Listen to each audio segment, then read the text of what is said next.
ഈശോ മിശിഹായ്ക്കും സ്തുതിയായിരിക്കട്ടെ. പ്രിയ കൂട്ടുകാരെ, lumen youth സെൻ്ററിൻ്റെ ആഭിമുഖ്യത്തിലുള്ള Bible വായനാ പരമ്പരയുടെ 107ാമത്തെ ദിവസമാണ് ഇന്ന്. നമ്മൾ വായിക്കേണ്ടത് സാമുവേലിൻ്റെ പുസ്തകം 1-ാം ഭാഗം 11ഉം 12ഉം അധ്യായങ്ങളും സങ്കീർത്തനം 55ഉമാണ്. സാമുവേലിൻ്റെ പുസ്തകത്തിലെ ഈ 1-ാം ഭാഗത്തിലെ 11ാം അധ്യായം ഇസ്രായേൽ ജനം കടന്നു പോകുന്ന ദുഃഖപൂരിതമായ ഒരു കാലഘട്ടത്തെയാണ് സൂചിപ്പിക്കുന്നത്. അമ്മോന്യരാണ് ഇപ്പോൾ ഇസ്രായേൽക്കാരെ എതിർത്തുകൊണ്ടിരിക്കുന്നത്. അമ്മോന്യരുടെ രാജാവായ നാഹോഷ് പറഞ്ഞിരിക്കുന്നത് ഇസ്രായേൽക്കാരുടെ പുരുഷന്മാരുടെ എല്ലാവരുടെയും വലത്തെ കണ്ണ് തുരന്നു കളയും എന്നാണ്. ഇത് പേടിച്ച ജനം മുഴുവനും അവരുടെ പ്രവാചകനും ന്യായാധിപനുമായിരിക്കുന്ന സാമുവേലിൻ്റെ അരികെ ചെന്നു. ഉടനെ സാമുവേൽ ഇതിനകം രാജാവായി അഭിഷേകം ചെയ്തിരിക്കുന്ന സാവൂളിനെ അരികെ ചെന്നു. സാവൂള് രാജാവായി അഭിഷേകം ചെയ്യപ്പെട്ടവനാണെങ്കിലും ഇപ്പോഴും അലസനായിട്ടാണ് കഴിഞ്ഞിരുന്നത്. ഉടനെ സാവൂൾ പ്രതികരിച്ചു. ജനത്തെ എല്ലാം വിളിച്ചുകൂട്ടി ഒരു പ്രത്യേക തന്ത്രം ഉപയോഗിച്ച് ശത്രുക്കളെ നേരിടാൻ തന്നെ തീരുമാനിച്ചു. അങ്ങനെ അതിരാവിലെ വലിയൊരു സൈന്യവുമായി ചെന്ന് ഈ അമ്മോന്യരെ തീർത്തും നിലം പരിശാക്കി ഇസ്രായേൽക്കാരെ രക്ഷിച്ചെടുത്ത ആ സംഭവമാണ്. ഇതിലൂടെ നമ്മൾ പഠിക്കുന്ന ഒരു കാര്യം, അലസത ബാധിച്ചാൽ ജനം കഷ്ടപ്പെടേണ്ടി വരും. ന്യായാധിപനായാലും രാജാവായാലും ആര് തന്നെയായാലും ചെയ്യേണ്ട കാര്യം ചെയ്യേണ്ട സമയത്ത് ചെയ്തില്ലെങ്കിൽ അത് ജനത്തിന് വളരെ ദ്രോഹകരമായി തീരും. അങ്ങനെ 11ാം അധ്യായത്തിൽ സാവൂളിൻ്റെ ഒരു ഉയർത്തെഴുന്നേൽപ്പാണ്. ഇതിനു മുമ്പ് തിരസ്കരിച്ച ജനം ഈ ഒരു സംഭവത്തോടു കൂടി സാവൂളിനെ അംഗീകരിക്കുന്നതായിട്ടാണ് നാം കാണുന്നത്. 12ാം അധ്യായത്തിലേക്ക് വരുമ്പോൾ ഇതൊരു സവിശേഷമായ അധ്യായമാണ്. ഈ സാമുവേലിൻ്റെ വിടവാങ്ങൽ പ്രസംഗം എന്നാണ് ഈ അധ്യായത്തെ വിളിക്കുന്നത്. ഈ അധ്യായത്തിന് 3 ഭാഗങ്ങളാണ് ഉള്ളത്. 1-ാമത്തെ ഭാഗത്തിൽ സാമുവേൽ ജനങ്ങളെല്ലാം ഒരുമിച്ച് കൂട്ടി അവരോട് ഒരു വലിയ ചോദ്യം ചോദിക്കുകയാണ്. ഇതുവരെ നിങ്ങളെ സേവിച്ച എന്നെപ്പറ്റി നിങ്ങൾ എന്താണ് പറയുന്നത്? ഞാൻ എവിടെയെങ്കിലും അനീതി ചെയ്തിട്ടുണ്ടോ? ആരെയെങ്കിലും അകാരണമായി ഞാൻ ശിക്ഷിച്ചിട്ടുണ്ടോ? അങ്ങനെ ഒരു ആത്മപരിശോധന ചെയ്യാൻ സാമുവേൽ മുന്നോട്ട് വരികയാണ്. ഉടനെ ജനം വിളിച്ചു പറഞ്ഞു, ഇല്ല, അങ്ങ് ഒരിക്കലും ജനത്തെ ഞങ്ങളെ ഇതുപോലെ ബുദ്ധിമുട്ടിച്ചിട്ടില്ല.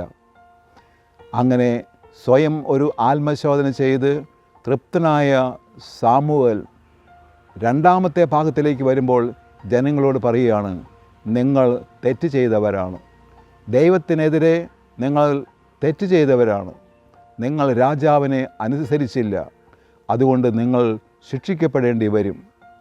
ഉടനെ ജനം എല്ലാവരും കൂടി പറഞ്ഞു, ഞങ്ങളോട് ക്ഷമിക്കണമേ. അവിടെ വലിയൊരു പ്രാർത്ഥനയായിരുന്നു. ഈ അധ്യായത്തിൻ്റെ 3-ാമത്തെ ഭാഗത്തിൽ സാമുവേലിൻ്റെ അതിമനോഹരമായ ഒരു വിടവാങ്ങൽ പ്രസംഗമാണ്. ഈ വിടവാങ്ങൽ പ്രസംഗത്തിൽ പ്രത്യേകം അത് ഊന്നി പറയുന്നത്, നിങ്ങൾ സാവൂൾ എന്ന രാജാവിനെ സ്വീകരിക്കണം. നിങ്ങൾ തന്നെ ആവശ്യപ്പെട്ടിട്ടാണ് ഞാൻ അദ്ദേഹത്തെ അഭിഷേകം ചെയ്തത്. അദ്ദേഹം നിങ്ങൾക്ക് വലിയ ഗുണങ്ങൾ ചെയ്യും. ദൈവത്തിൻ്റെ കൽപ്പന നിങ്ങളെ സമയാസമയങ്ങൾ അദ്ദേഹം അറിയിക്കും. അങ്ങനെ ആ രാജാവിനെ അനുസരിച്ചും ദൈവത്തിൻ്റെ കൽപ്പനകളും ജീവിച്ചാൽ നിങ്ങൾ ശ്രേഷ്ഠരായ ഒരു ജനമായി തീരുമെന്ന ആ പ്രസംഗത്തോടെ സാമുവേലിൻ്റെ ഈ ഒരു അധ്യായം അവസാനിക്കുകയാണ്. ഇനി നമ്മൾ ഇന്ന് വായിക്കേണ്ടത് സങ്കീർത്തനം 55 ഇത് മനോഹരമായൊരു പ്രാർത്ഥനയുടെ സങ്കീർത്തനമാണ്. ഈ സങ്കീർത്തനത്തിന് 3 ഭാഗങ്ങളാണുള്ളത്.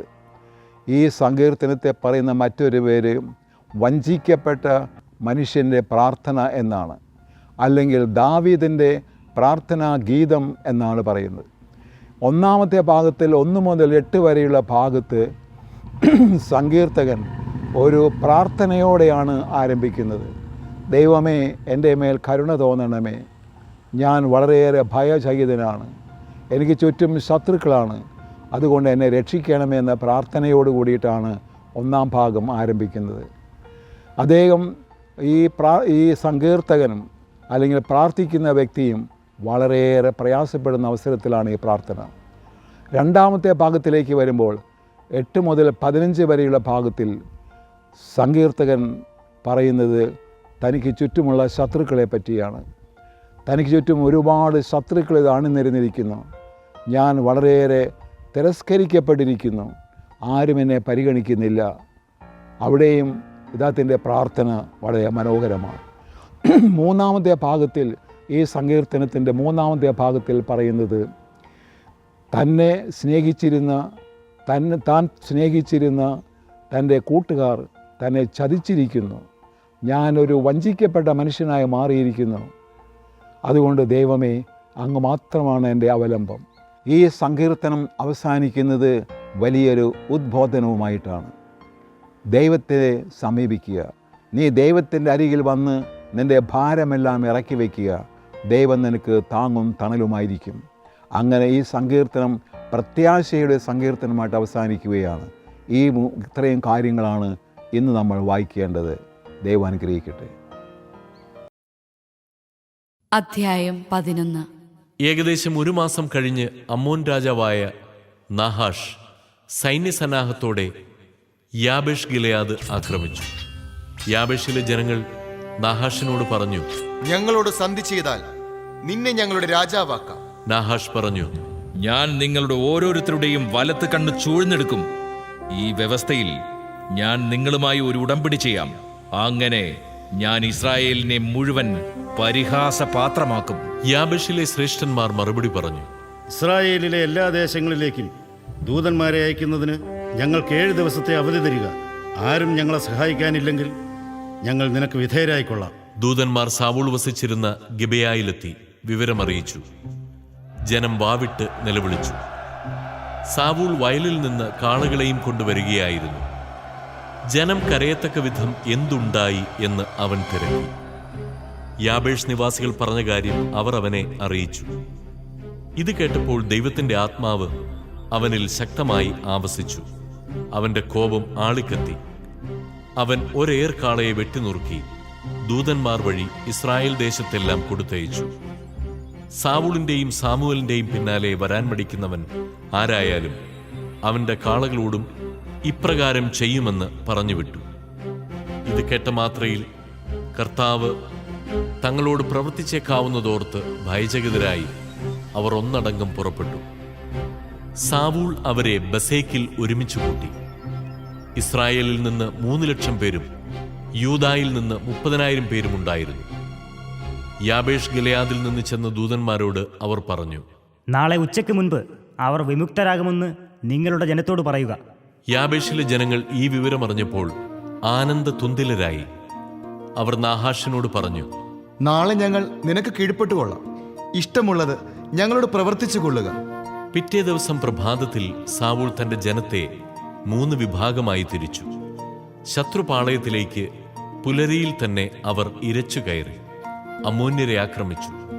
ഉച്ചവരെ അവർ ശത്രുക്കളെ സംഹരിച്ചു. ശേഷിച്ചവർ ചിതറി ഒറ്റപ്പെട്ടുപോയി. അപ്പോൾ ഇസ്രായേല്യർ സാമുവേലിനോട് പറഞ്ഞു, സാവൂൾ ഞങ്ങളുടെ രാജാവാകരുതെന്ന് പറഞ്ഞവരെവിടെ? അവരെ വിട്ടുതരിക, ഞങ്ങൾക്ക് അവരെ വകവരുത്തണം. സാവൂൾ പറഞ്ഞു, ഇന്നേതായാലും ആരെയും കൊല്ലേണ്ട. കർത്താവ് ഇസ്രായേലിന് മോചനം നൽകിയ ദിനമാണെന്ന്. സാമുവേൽ അവരോട് പറഞ്ഞു, നമുക്ക് ഗിൽഗാലിലേക്ക് പോകാം. ഒരിക്കൽ കൂടി സാവൂളിനെ രാജാവായി പ്രഖ്യാപിക്കാം. എല്ലാവരും ഗിൽഗാലിലേക്ക് പോയി. അവിടെ വിശുദ്ധ സ്ഥലത്ത് വെച്ച് സാവൂളിനെ അവർ രാജാവായി പ്രഖ്യാപിച്ചു. അവർ കർത്താവിന്റെ സന്നിധിയിൽ സമാധാന ബലികൾ അർപ്പിച്ചു. സാവൂളും ഇസ്രായേൽ ജനവും സാഘോഷം ഉല്ലസിച്ചു. അധ്യായം 12. സാമുവേൽ ഇസ്രായേൽ ജനത്തോട് പറഞ്ഞു, നിങ്ങൾ ആവശ്യപ്പെട്ടതൊക്കെ ഞാൻ ചെയ്തു തന്നു. ഞാൻ രാജാവിനെ നിങ്ങൾക്ക് വാഴ്ത്തി തന്നു. ഇപ്പോൾ നിങ്ങളെ നയിക്കാൻ ഒരു രാജാവുണ്ട്. ഞാൻ വൃദ്ധനായി, ജരാനരകൾ ബാധിച്ചു. എന്റെ പുത്രന്മാരാകട്ടെ നിങ്ങളോടുകൂടെയുണ്ട്. യൗവനം മുതൽ ഇന്നുവരെ ഞാൻ നിങ്ങളെ നയിച്ചു പോന്നു. ഇതാ ഞാൻ നിങ്ങളുടെ മുമ്പിൽ നിൽക്കുന്നു. ഞാൻ എന്തെങ്കിലും തെറ്റ് ചെയ്തിട്ടുണ്ടെങ്കിൽ കർത്താവിൻ്റെയും അവിടുത്തെ അഭിഷക്തന്റെയും മുൻപിൽ വെച്ച് ഇപ്പോൾ എന്നെ കുറ്റപ്പെടുത്തുന്നു. ഞാൻ ആരുടെയെങ്കിലും കാളയെയോ കഴുതയെയോ അപഹരിച്ചിട്ടുണ്ടോ? ആരെയെങ്കിലും വഞ്ചിക്കുകയോ ഞെരുക്കുകയോ ചെയ്തിട്ടുണ്ടോ? ആരിൽ നിന്നെങ്കിലും കൈക്കൂലി വാങ്ങി സത്യത്തിന് നേരെ കണ്ണടച്ചിട്ടുണ്ടോ? ഇവയിലേതെങ്കിലും ഞാൻ ചെയ്തിട്ടുണ്ടെങ്കിൽ ഞാൻ എടുത്തിട്ടുള്ളത് എന്തും മടക്കിത്തരാം. അവർ പറഞ്ഞു, അങ്ങ് ഞങ്ങളെ വഞ്ചിക്കുകയോ ഞെരുക്കുകയോ ചെയ്തിട്ടില്ല. ആരിലും നിന്നും യാതൊന്നും അപഹരിച്ചിട്ടുമില്ല. അവൻ അവരോട് പറഞ്ഞു, ഞാൻ തികച്ചും നിഷ്കളങ്കനാണെന്ന് നിങ്ങൾ കണ്ടുവെന്നതിന് കർത്താവും അവിടുത്തെ അഭിഷക്തനും സാക്ഷിയാണ്. അവർ പ്രതിവചിച്ചു. അതെ, കർത്താവ് സാക്ഷി. സാമുവേൽ തുടർന്നു, മോശയെയും അഹറോനെയും നിയമിക്കുകയും നിങ്ങളുടെ പിതാക്കന്മാരെ ഈജിപ്തിൽ നിന്ന് മോചിപ്പിക്കുകയും ചെയ്ത കർത്താവ് സാക്ഷി. കേട്ടുകൊള്ളുവിൻ. നിങ്ങൾക്കും നിങ്ങളുടെ പിതാക്കന്മാർക്കും കർത്താവ് ചെയ്ത വലിയ കാര്യങ്ങൾ ഓർമ്മപ്പെടുത്തിക്കൊണ്ട് നിങ്ങളെ ഞാൻ കർത്താവിന് മുൻപിൽ കുറ്റപ്പെടുത്താൻ പോവുകയാണ്. യാക്കോബ് ഈജിപ്തിലെത്തുകയും അവന്റെ സന്തതികളെ ഈജിപ്തുകാർ ഞെരിക്കുകയും ചെയ്തപ്പോൾ നിങ്ങളുടെ പിതാക്കന്മാർ കർത്താവിനോട് കരഞ്ഞപേക്ഷിച്ചു. അവിടുന്ന് മോശയെയും അഹറോനെയും അയച്ചു. അവർ നിങ്ങളുടെ പിതാക്കന്മാരെ ഈജിപ്തിൽ നിന്ന് കൊണ്ടുവന്ന് ഈ സ്ഥലത്ത് താമസിപ്പിച്ചു. പക്ഷേ അവർ തങ്ങളുടെ ദൈവമായ കർത്താവിനെ വിസ്മരിച്ചു. അവിടുന്ന് അവരെ ഹസോറിലെ യാബിൻ രാജാവിന്റെ സേനാധിപനായ സിസേറായുടെയും ഫിലിസ്തീനരുടെയും മൊവാബ് രാജാവിന്റെയും കരങ്ങളിൽ ഏൽപ്പിച്ചു. അവർ ഇസ്രായേല്യരോട് യുദ്ധം ചെയ്തു. ഇസ്രായേൽ കർത്താവിനോട് നിലവിളിച്ചു പറഞ്ഞു, ഞങ്ങൾ പാപം ചെയ്തുപോയി. കർത്താവിനെ ഉപേക്ഷിച്ച് ബാലിന്റെയും അഷ്താർത്തയുടെയും ബിംബങ്ങളെ ഞങ്ങൾ ആരാധിച്ചു. ഇപ്പോൾ ശത്രുക്കളുടെ കരങ്ങളിൽ നിന്ന് ഞങ്ങളെ മോചിപ്പിക്കുക. ഞങ്ങൾ അവിടുത്തെ സേവിച്ചുകൊള്ളാം. കർത്താവ് ജെറുബാലിനെയും ബാറാക്കിനെയും ജഫ്തായെയും സാമുവേലിനെയും അയച്ച് എല്ലാ ശത്രുക്കളിൽ നിന്നും നിങ്ങളെ രക്ഷിച്ചു. നിങ്ങൾ സുരക്ഷിതരായി വസിച്ചു. അമ്മോന്യരുടെ രാജാവായ നാഹാഷ് ആക്രമിക്കാൻ ഉദ്യമിച്ചപ്പോൾ ദൈവമായ കർത്താവ് നിങ്ങളുടെ രാജാവായിരിക്കെ ഭരിക്കാൻ ഒരു രാജാവ് വേണമെന്ന് നിങ്ങൾ എന്നോട് പറഞ്ഞു. നിങ്ങളുടെ ആവശ്യമനുസരിച്ച് നിങ്ങൾ തെരഞ്ഞെടുത്ത രാജാവിനെ കണ്ടാലും ഇതാ കർത്താവ് നിങ്ങൾക്കായി ഒരു രാജാവിനെ വാഴിച്ചിരിക്കുന്നു. നിങ്ങൾ കർത്താവിനെ ബഹുമാനിക്കുകയും സേവിക്കുകയും അവിടുത്തെ സ്വരം ശ്രവിക്കുകയും കൽപ്പനകൾ ധിക്കരിക്കാതിരിക്കുകയും നിങ്ങളും നിങ്ങളെ ഭരിക്കുന്ന രാജാവും ദൈവമായ കർത്താവിനെ അനുഗമിക്കുകയും ചെയ്താൽ എല്ലാം ശുഭമായിരിക്കും. നിങ്ങൾ കർത്താവിന്റെ സ്വരം ശ്രവിക്കാതിരിക്കുകയും അവിടുത്തെ കൽപ്പനകൾ നിരസിക്കുകയും ചെയ്താൽ അവിടുന്ന് നിങ്ങൾക്കും നിങ്ങളുടെ രാജാവിനും എതിരായിരിക്കും. നിങ്ങളുടെ മുൻപാകെ കർത്താവ് പ്രവർത്തിക്കാൻ പോകുന്ന ഈ മഹാകാര്യം കാണാൻ നിങ്ങൾ ശ്രദ്ധയോടെ കാത്തു നിൽക്കുവിൻ. ഇത് ഗോതമ്പ് കൊയ്യുന്ന കാലമല്ലേ? ഇടിയും മഴയും അയക്കാൻ കർത്താവിനെ വിളിച്ച് ഞാൻ അപേക്ഷിക്കും. ഒരു രാജാവിനെ ആവശ്യപ്പെട്ടതുകൊണ്ട് കർത്താവിന്റെ ദൃഷ്ടിയിൽ നിങ്ങൾ പ്രവർത്തിച്ച ദുഷ്ടത എന്തെന്ന് അപ്പോൾ നിങ്ങൾ ഗ്രഹിക്കും. സാമുവേൽ കർത്താവിനെ വിളിച്ചപേക്ഷിച്ചു. അവിടുന്ന് ഇടിയും മഴയും അയച്ചു. ജനം കർത്താവിനെയും സാമുവേലിനെയും ഭയപ്പെട്ടു. അവർ സാമുവേലിനോട് അപേക്ഷിച്ചു, ഞങ്ങൾ മരിക്കാതിരിക്കാൻ അങ്ങയുടെ ദൈവമായ കർത്താവിനോട് ഈ ദാസന്മാർക്ക് വേണ്ടി പ്രാർത്ഥിക്കണമേ. രാജാവിനെ ചോദിച്ചതുകൊണ്ട് മറ്റെല്ലാ പാപങ്ങൾക്കും പുറമെ ഈ പാപവും ഞങ്ങൾ ചെയ്തു. സാമുവേൽ ജനത്തോട് പറഞ്ഞു, ഭയപ്പെടേണ്ട. നിങ്ങൾ ഈ തിന്മകളെല്ലാം ചെയ്തു. എന്നാലും കർത്താവിനെ അനുഗമിക്കുന്നതിൽ നിന്ന് പിന്മാറരുത്. പൂർണ്ണ ഹൃദയത്തോടെ അവിടുത്തെ സേവിക്കുവിൻ. നിങ്ങൾക്ക് ഉപകരിക്കാത്തതും നിങ്ങളെ രക്ഷിക്കാൻ കഴിവില്ലാത്തതുമായ കാര്യങ്ങളിലേക്ക് നിങ്ങൾ തിരിയരുത്. അവ വ്യർത്ഥമാണ്. തന്റെ ഉത്കൃഷ്ട നാമത്തെ പ്രതി കർത്താവ് തന്റെ ജനത്തെ പരിത്യജിക്കുകയില്ല. നിങ്ങളെ തന്റെ ജനമാക്കാൻ അവിടുന്ന് പ്രസാദിച്ചിട്ടുണ്ടല്ലോ. നിങ്ങൾക്ക് വേണ്ടി തുടർന്ന് പ്രാർത്ഥിക്കാതെ കർത്താവിനെതിരെ പാപം ചെയ്യാൻ അവിടുന്ന് എനിക്ക് ഇടവരുത്താതിരിക്കട്ടെ. ഞാൻ നിങ്ങൾക്ക് നേർവഴി ഉപദേശിക്കും. നിങ്ങൾ പൂർണ്ണ ഹൃദയത്തോടും വിശ്വസ്തയോടും കൂടെ കർത്താവിനെ സേവിക്കുവിൻ. അവിടുന്ന് നിങ്ങൾക്ക് ചെയ്ത മഹാകാര്യങ്ങൾ സ്മരിക്കുവിൻ. ഇനിയും പാപം ചെയ്താൽ അവിടുന്ന് നിങ്ങളെയും നിങ്ങളുടെ രാജാവിനെയും നീക്കിക്കളയും. ജീവന് തുല്യം സ്നേഹിക്കുന്നവരുടെ വഞ്ചന, അതാണ് ജീവിതത്തിലെ ഏറ്റവും വലിയ വേദന. വെണ്ണയേക്കാൾ മൃദുലമായ സംസാരവും ഹൃദയത്തിൽ പടയൊരുക്കവുമായി നടക്കുന്ന സ്നേഹിതൻ സമ്മാനിക്കുന്ന ഹൃദയഭാരം താങ്ങാൻ സഹായിക്കുന്നവൻ കർത്താവ് മാത്രം. 55-ാം സങ്കീർത്തന കർത്താവിനോടൊത്ത് നമുക്ക് കർത്താവിൽ ആശ്രയിക്കാം.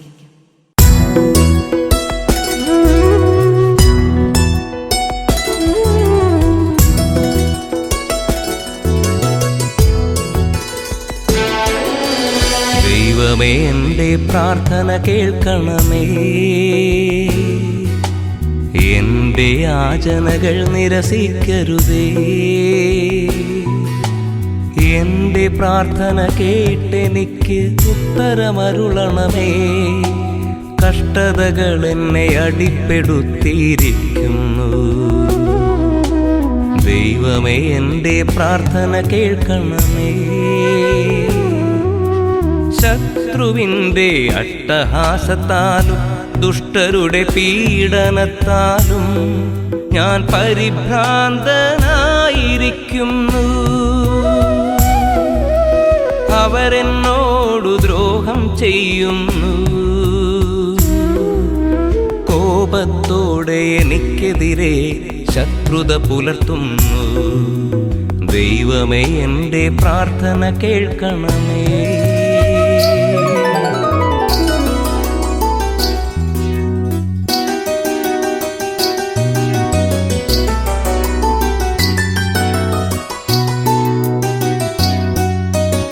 എൻ്റെ ഹൃദയം വേദന കൊണ്ടു പിടയുന്നു.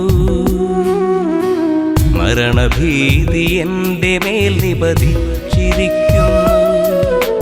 ഭയവും വിറയലും എന്നെ പിടികൂടിയിരിക്കുന്നു. പരിഭ്രാന്തി എന്നെ ഗ്രസിച്ചിരിക്കുന്നു. ഞാൻ പറഞ്ഞു, പ്രാവിനെ പോലെ ചിറകുണ്ടായിരുന്നെങ്കിൽ ഞാൻ പറന്നുപോയി വിശ്രമിക്കുമായിരുന്നു. ഞാൻ വിദൂരങ്ങളിൽ ചുറ്റിത്തിരിയുമായിരുന്നു. വിജനതയിൽ ഞാൻ വസിക്കുമായിരുന്നു. ദൈവമേ, എൻ്റെ പ്രാർത്ഥന കേൾക്കണമേ.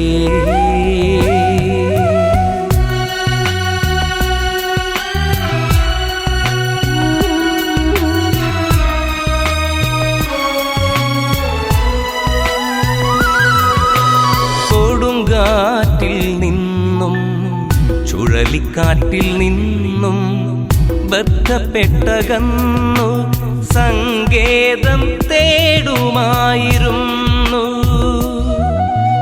കർത്താവേ, അവരുടെ ഉദ്യമങ്ങളെ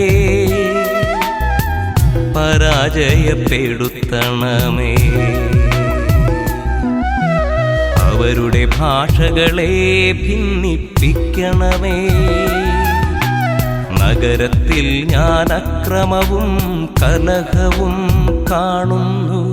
രാവും പകലും അവർ അതിൻ്റെ മതിലുകളിൽ ചുറ്റി നടക്കുന്നു. ദൈവമേ, എൻ്റെ പ്രാർത്ഥന കേൾക്കണമേ.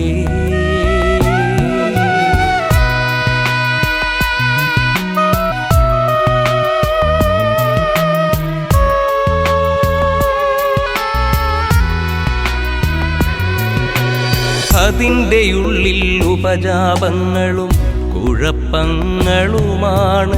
അതിൻ്റെ മധ്യവിനാശം കുടികൊള്ളുന്നു. അതിൻ്റെ തെരുവുകളിൽ നിന്ന് മർദ്ദനവും വഞ്ചനയും വിട്ടുമാറുന്നില്ല. ശത്രുവല്ല എന്നെ നിന്ദിക്കുന്നത്. ആയിരുന്നെങ്കിൽ ഞാൻ സഹിക്കുമായിരുന്നു. എതിരാളിയല്ലെന്നോടു ധിക്കാരപൂർവം പെരുമാറുന്നത്. ആയിരുന്നെങ്കിൽ ഞാൻ അവനിൽ നിന്നും മറഞ്ഞിരിക്കുമായിരുന്നു.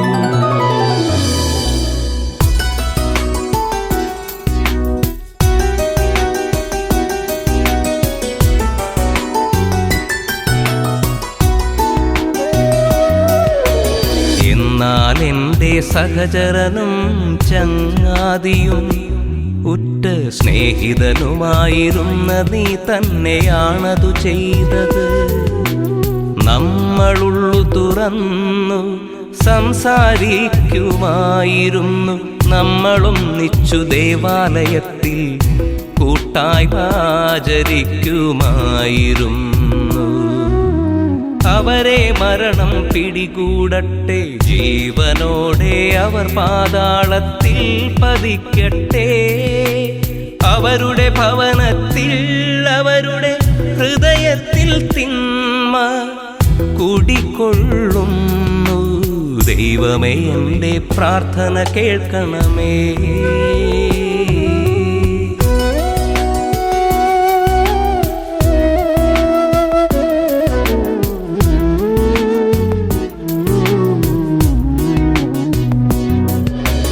ഞാൻ ദൈവത്തെ വിളിച്ചപേക്ഷിക്കുന്നു.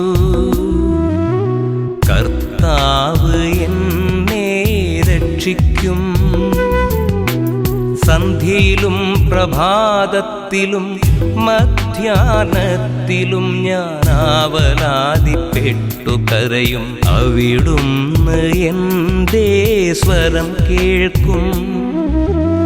ഈ യുദ്ധത്തിൽ അനേകർ എനിക്കെതിരെ അണിനിരന്നിരിക്കുന്നു.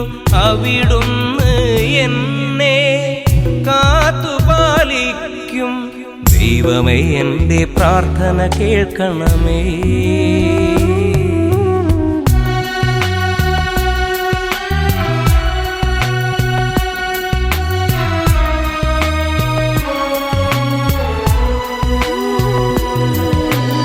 അനാദികാലം മുതലേ സിംഹാസനസ്ഥനായ ദൈവം എൻ്റെ പ്രാർത്ഥന കേട്ട് അവരെ ലജ്ജിതരാക്കും.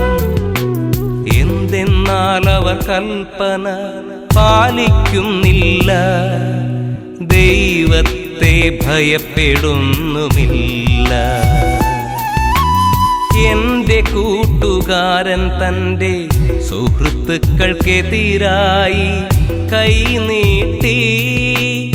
അവൻ തൻ്റെ ഉടമ്പടി ലംഘിച്ചു. ദൈവമേ, എൻ്റെ പ്രാർത്ഥന കേൾക്കണമേ.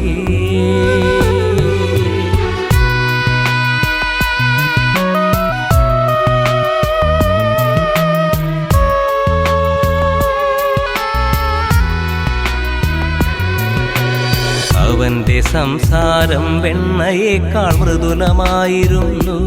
പക്ഷേ അവന്റെ ഹൃദയത്തിലോ പടയൊരുക്കം. അവന്റെ വാക്കുകൾ എണ്ണയേക്കാൾ മയമുള്ളവ, എന്നാൽ അവ ഉറയൂരിയ വാളുകൾ ആയിരുന്നു. നിന്റെ ഭാരം കർത്താവിനെ ഏൽപ്പിക്കുക. അവിടുന്നു നിന്നെ താങ്ങിക്കൊള്ളും. നീതിമാൻ കുലുങ്ങാൻ അവിടുന്നു സമ്മതിക്കുകയില്ല. ദൈവമേ, അങ്ങ് അവരെ അത്യഗാധത്തിലേക്കു തള്ളി വീഴ്ത്തുന്നു. രക്തദാഹികളും വഞ്ചകരും ആയുസിന്റെ പകുതിയെത്തുകയില്ല.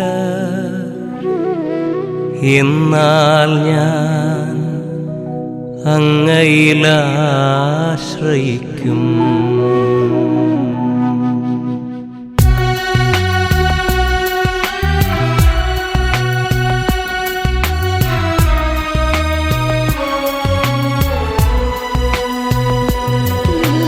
ദൈവമേ, എൻ്റെ പ്രാർത്ഥന കേൾക്കണമേ.